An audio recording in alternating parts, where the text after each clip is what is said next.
Queridos irmãos, queridos amigos, ouvintes da Palavra de Deus, graça e paz em Cristo Jesus. Amém? Irmãos, a palavra de hoje será sobre a nossa casa, sobre o nosso lar e sobre a maior prioridade da nossa família. Em Salmos 127, versículos de 1 a 5, diz assim a palavra de Deus: Se o Senhor não edificar a casa, em vão trabalham os que a edificam. Se o Senhor não guardar a cidade, em vão vigia a sentinela. Inútil vos será levantar de madrugada, repousar tarde, comer o pão de dores, pois assim dá a ele, aos seus amados, o sono. Eis que os filhos são herança do Senhor, e o fruto do ventre o seu galardão. Como flechas na mão de um homem poderoso, assim são os filhos da mocidade. Bem-aventurado o homem que enche deles a sua aljava. Não serão confundidos, mas falarão com os seus inimigos à porta. Amém? A falta de Deus no lar. Este é o título desta mensagem.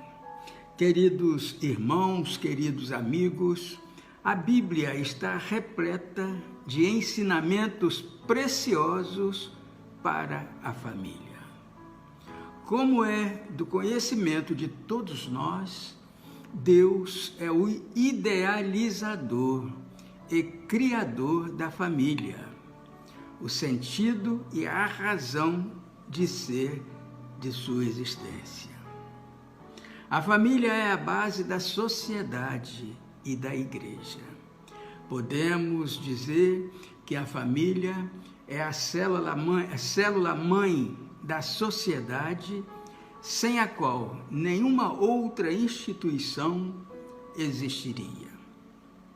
No entanto, manter uma família unida é um desafio para todos, pois cada membro tem o seu papel e suas responsabilidades. O pai deve amar e respeitar a mãe. A mãe deve amar e respeitar o marido. Os filhos devem respeitar e obedecer aos pais. E todos devem amar a Deus.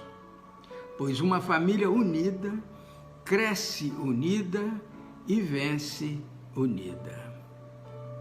Contudo, a ausência de Deus no lar é a causa de todos os problemas que afetam o casamento e a família como um todo. Como vencer esse terrível inimigo? Queridos irmãos, por se tratar de uma instituição divina, a família tem sido atacada desde o Jardim do Éden por inimigos mortais. No mundo moderno, esse ataque tem sido extremamente violento, a ponto de muitos já duvidarem da necessidade de constituir família. Existem muitos jovens que têm receio de se casarem, temendo não ter condições de levar adiante a constituição do lar. Além disso, há ainda os que, entusiasmados pela propaganda materialista que prega novas formas de convivência social e que, em substituição ao lar, preferem lançar-se ao mar revolto das aventuras, das libertinagens sexuais, do falso amor livre e de tantas outras fugas a enfrentarem a realidade da boa convivência social com base na instituição familiar. Irmãos, E por trás de todo ataque à família está o inimigo de Deus e dos homens, Satanás. Mas, infelizmente, poucos sabem disso. Infelizmente, poucas pessoas sabem disso. As famílias cristãs, quando verdadeiramente cristãs, são as que estão em melhores condições espirituais e morais de reagirem e vencerem os ataques diabólicos contra o lar. Destacamos aqui alguns terríveis inimigos do lar e da família e como combatê-los. Principal inimigo, o perigo da falta de Deus no lar. Irmãos, a falta de Deus é o inimigo número 1 do lar. Ele se revela quando o ambiente em casa é destituído de espiritualidade.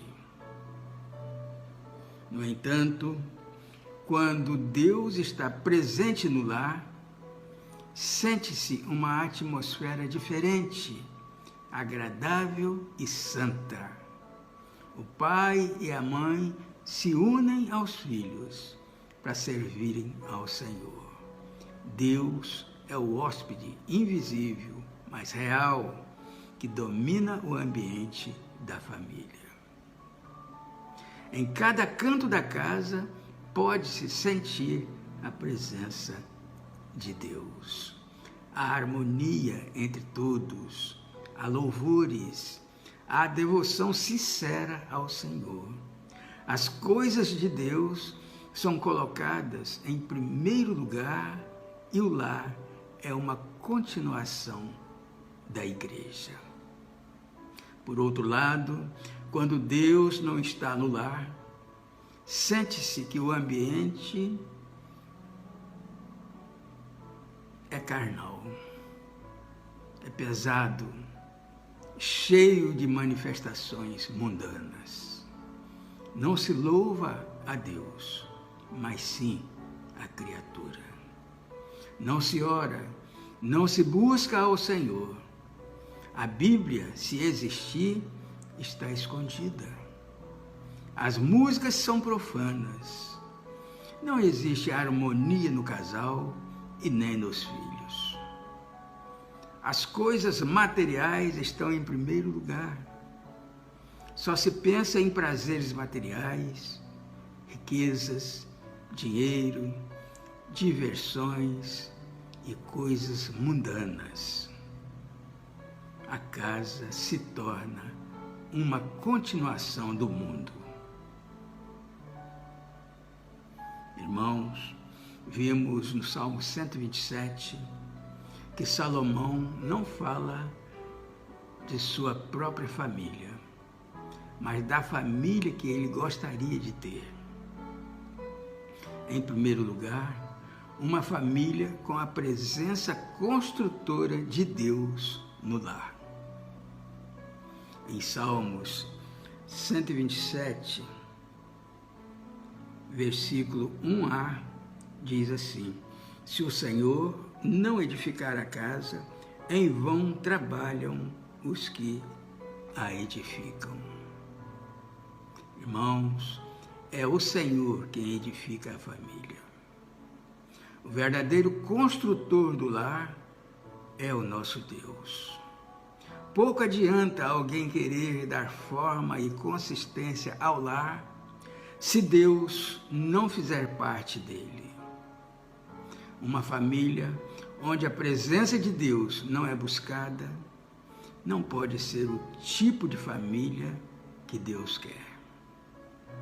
No lar onde Jesus não é rei, não existe família no verdadeiro significado da palavra.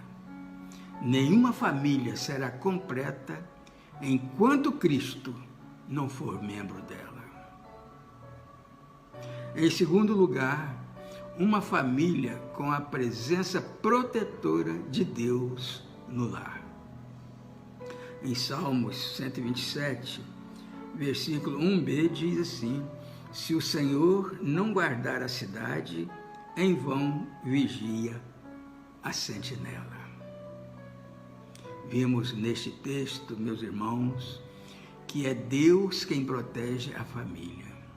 Guardando a cidade de perigos, Deus guarda os lares existentes nela. Somente aquilo que vem da parte de Deus é verdadeiramente forte. Muitos dentro da cidade têm investido em segurança numa casa murada, eletrificada e cães ferozes. Por si mesmo, esse cuidado todo não está errado, pois a violência nas cidades tem crescido assustadoramente. Por outro lado, o investimento em tanta proteção é o reflexo de uma sociedade que não confia em Deus e não conta com Ele para a proteção de suas famílias. Quem confia verdadeiramente em Deus sabe que não existe segurança criada pelo ser humano capaz de impedir as investidas dos miliantes. Quem confia em Deus faz a sua parte, trancando as portas, janelas, porém sabe que a verdadeira segurança do lar está somente em Deus mesmo. O Salmo 121 diz que Deus é aquele que guarda a nossa entrada e saída, desde agora e para sempre, porque Ele não dorme jamais. Sabemos, meus irmãos, que o aumento da violência é fruto do distanciamento das pessoas do Deus protetor. Contudo, por sua graça e misericórdia, Deus não deixa de proteger a cidade de modo geral, os lares em especial, e muito mais ainda, as famílias que temem e amam o seu santo nome. Em terceiro lugar, uma família com a presença provedora de Deus no lar. Em Salmos 127, versículo 2, diz assim: inútil vos será levantar de madrugada, repousar tarde, comer o pão de dores, pois assim dá Ele aos seus amados o sono. Irmãos, este texto bíblico nos faz entender que é Deus quem garante a subsistência da família. Todo pai e mãe se preocupa com o bem-estar de sua casa e procura fazer o melhor para os seus filhos. Ora, o Pai Celestial se preocupa muito mais. Tem gente que se mata de tanto trabalhar para ter tudo em casa. Se mata de trabalhar para ter tudo em casa. O problema é que, sem perceber, muitas vezes os membros da família estão se afastando uns dos outros ao custo de um brilhante padrão de vida ilusório. Irmãos, nenhum sucesso financeiro justifica o fracasso de um lar. Nenhum sucesso financeiro justifica o fracasso de um lar. O Salmo 127 é muito claro quando fala de um Deus que ama a família e supre todas as necessidades dela. Porque, de modo especial, a família que ama a Deus e é amada por Ele experimenta a presença provedora do Senhor em todas as áreas da vida. A família é suprida espiritualmente pela oração e a leitura da palavra.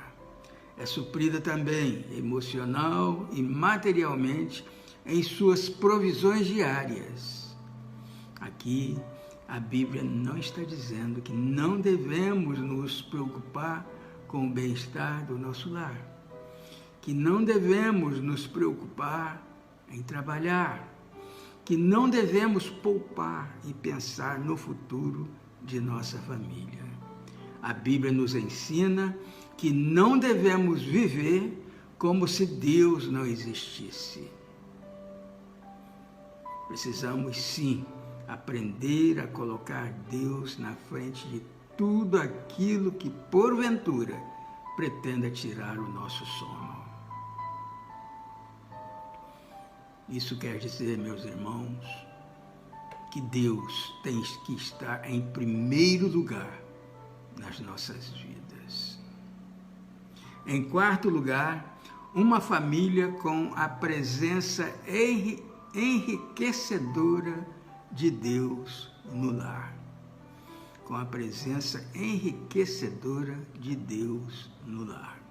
Em Salmos 127, o versículo 3 diz: Eis que os filhos são herança do Senhor, e o fruto do ventre, o seu galardão. Irmãos, é Deus quem enriquece a família. É a maior riqueza de Deus para um casal, e a maior riqueza de Deus para um casal são os filhos. Uma família só é completa com o pai, a mãe e os seus filhos. A herança do Senhor são os filhos. Há duas verdades nesta declaração. Primeiramente, os filhos são a herança que Deus dá aos pais. Hoje se fala muito em trabalhar para deixar alguma herança aos filhos, o que em si não é errado. Todo pai sensato deveria deixar algo para os filhos. No entanto, o texto nos ensina que os filhos são a herança dos pais dada por Deus. Um segundo sentido do texto é que os filhos são heranças do Senhor, isto é, pertencem ao Senhor. O que significa dizer que os pais não são proprietários dos filhos, e sim os seus administradores. Os pais devem cuidar dos filhos para Deus.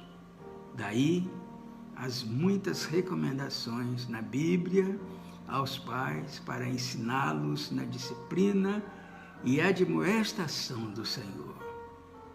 Por isso que o Provérbios, capítulo 22, versículo 6 diz: Educa a criança no caminho em que deve andar, e até quando envelhecer, não se desviará dele. Portanto, queridos irmãos, queridos amigos, tudo isso é necessário para que tenhamos a presença de Deus na família. E quando o Senhor edifica a casa, as bases, as colunas, as paredes espirituais e os muros ficam fortalecidos pelo Supremo Arquiteto. Mas os pais, para começarem com Deus e continuarem com Deus, precisam cumprir os seus deveres cristãos, como já foi dito antes. Em resumo, para ter a presença de Deus no lar, é necessário ter no lar uma vida de oração. É necessário realizar o culto doméstico, adorando a Deus com a família. É necessário cultivar e estimular no lar a leitura da palavra de Deus. É necessário levar a família ao ambiente sadio da igreja. E é necessário estar sempre vigilante quanto às astutas ciladas do diabo contra o lar. É necessário combater todas as formas de infiltração do materialismo ateu no lar. E é necessário levar a família a ocupar-se tão somente com o serviço do Senhor. Simples assim, meus irmãos. Simples assim. Amém? E que Deus nos abençoe.